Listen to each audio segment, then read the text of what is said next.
Sibylle de Cumes est une huile sur toile réalisée par Giuseppe Maria Crespi entre 1695 et 1700 pour le marquis Andrea Gerino.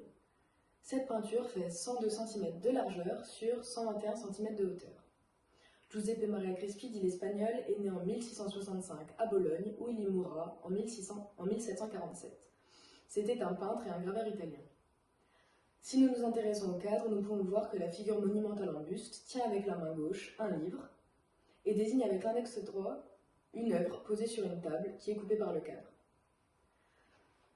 Le livre, ouvert aux pages cornées, se consume dans les flammes d'un brasier, duquel s'échappe une légère fumée noire. La jeune femme est vêtue d'une mince tunique cintrée à la taille avec un ruban orné de perles. Sa robe laisse transparaître la nudité du buste et la couleur lumineuse de son teint. Son visage est expressif, sa bouche est légèrement entrouverte, ses yeux sont brillants, et l'ombre marque la forme du nez et le creux du menton.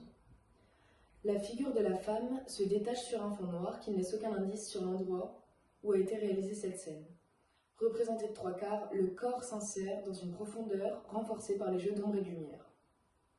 Placée sur la médiane verticale, la figure de la jeune femme occupe la majeure partie de la représentation. La torsion du corps, les multiples courbes de la tunique induisent la flexibilité et l'impression de vitalité. L'ocre et l'orange sont déclinés en de multiples et subtiles nuances, allant du clair au foncé.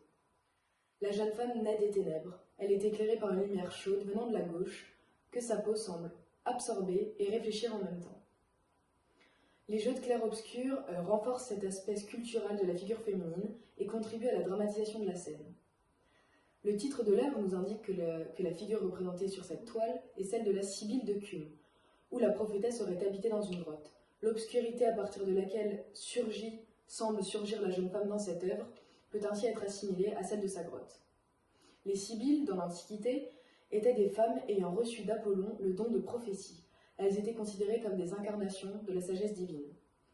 En ce qui concerne la conservation de cette toile, elle a d'abord été conservée dans la galerie Gérini à Florence jusqu'en 1786, où elle a été gravée.